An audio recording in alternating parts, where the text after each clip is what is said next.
আসসালামু আলাইকুম। আলোচনা করছি উড এবং ইউজ টু নিয়ে। উড এবং ইউজড টু। ওকে, দুটোই সাধারণত ব্যবহার করা হয় পাস্ট টেন্সে, যা কোনো অতীতে কোনো কাজ করা বোঝাতে। ওকে, তাহলে দুটোই ব্যবহার করা হয় হলো অতীত। ওকে, অতীতকালে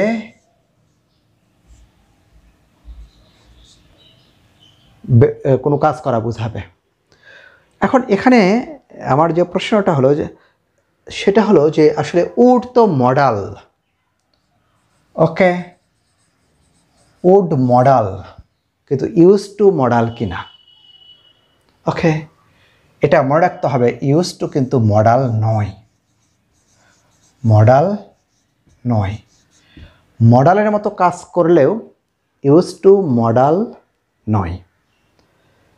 এর কারণটা হলো বলে রাখি, যেমন I would swim in the river when I was a child। আমি যখন শিশু ছিলাম তখন আমি সাঁতার কাটতাম নদীতে। মানে অতীতে অভ্যাসগত অর্থে কোনো কাজ করা বোঝালে উড ব্যবহার করা হয়, অভ্যাসগত অর্থে যেটা করতাম মানে নিয়মিতভাবে করা। কিন্তু ইউজ টু অতীতে করা নিয়মিত হতে পারে, অনিয়মিত হতে পারে, এটা অভ্যাসগত অর্থেও নাও হতে পারে, হতেও পারে। ওকে, তো আমার প্রশ্নটা হলো যে আসলে এই উড এবং ইউজ টু মডাল কিনা।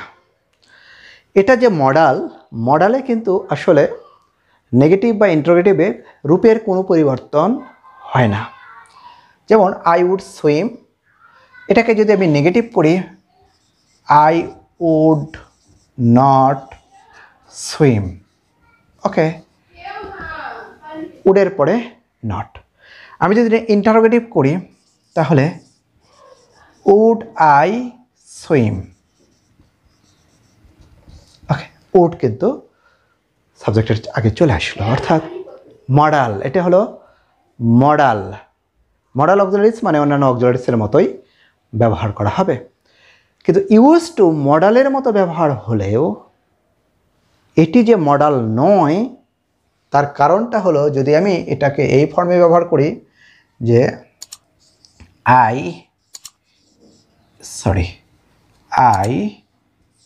Use to swim in the river, যা হোক। ওকে, যে অতীতকালে কাজটা করতাম, কিন্তু এটাকে যদি আমি নেগেটিভ করি, I used not to swim, নাকি I did not use to swim, কোনটি ঠিক? আসলে এটা কিন্তু ভুল। ওকে, এখানে ঠিক হলো এটা।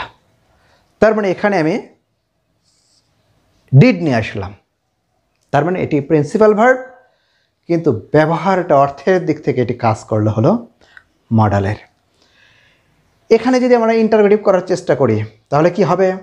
ইউজড আই টু সুইম, এখানে আমি লিখছি ইউজড আই টু সুইম।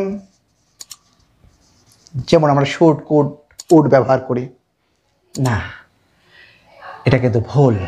এটা হবে হলো did I use to swim.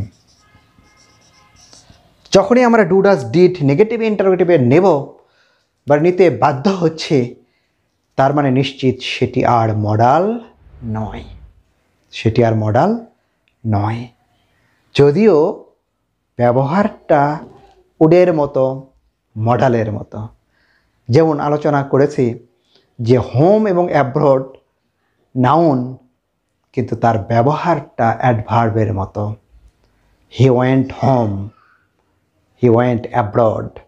ওকে, এগুলোর আগে কোনো প্রিপোজিশন হলো না, ব্যবহারটা অ্যাডভার্বের মতো, কিন্তু সেগুলো হলো নাউন। আবার ঠিক তদ্রূপ এখানে ব্যবহারটা হলো মডালের মতো, কিন্তু সেগুলো হলো প্রিন্সিপাল ভার্ব, এক্স্যাক্টলি ভার্ব। আশা করি এই আলোচনাটা আমাদের অত্যন্ত উপকারে আসবে। Thank you.